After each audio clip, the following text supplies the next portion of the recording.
बिस्मिल्लाहिर्रहमानिर्रहीम। अस्सलाम वालेकुम। आप सबको पता है कि हम एक दिन पहले मंडी गए थे और वहाँ से बहुत सारी सब्ज़ी लेके आए थे और टमाटर भी।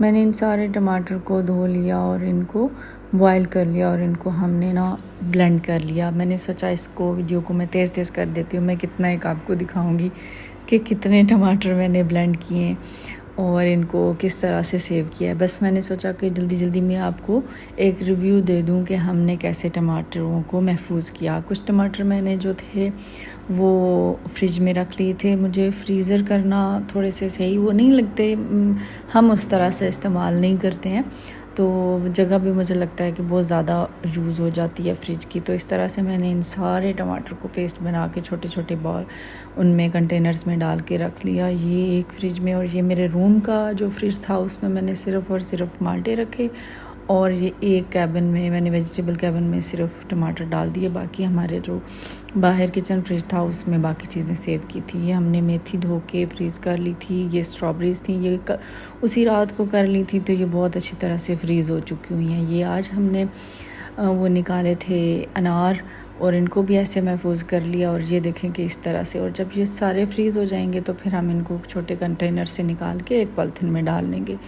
पुदीने को मैंने धो लिया था और एक दिन हवा में खुश्क कर लिया, और अब इसको भी ज़िप बैग में डाल के हम इसको महफूज कर लेंगे। और जी ये मटर थे हमारे, ये भी इसी तरह से हमने सारे जो हैं वो महफूज कर ली।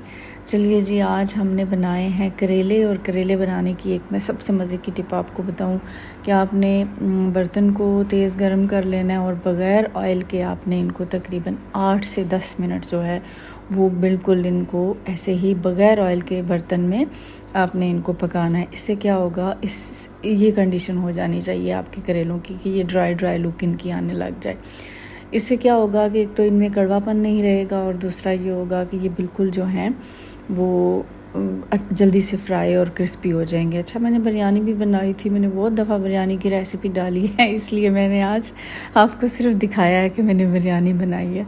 इसकी रेसिपी मैंने साथ में ऐड नहीं की है।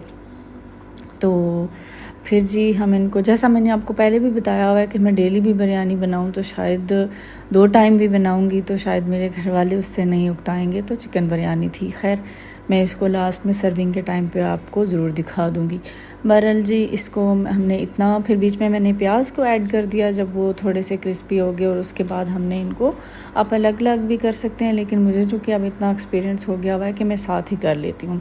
उसके बाद मैंने हाफ़ केजी जो मटन था उसको बॉयल किया हुआ था। मटन डालते ही मैं बीच में लहसुन अदरक का 1 चम्मच भी डाल देती हूँ, और उसके बाद जो हमारी टमाटर की पेस्ट थी उसमें मैंने सुर्ख जो हमारी गोला मिर्च होती हैं उनको मैंने हाथ से थोड़ा सा ऐसे क्रश करके तो उसमें डाल के नमक डाला, मिर्चें डाली, और हल्दी नमक अभी नहीं डाला, अभी डालूँगी।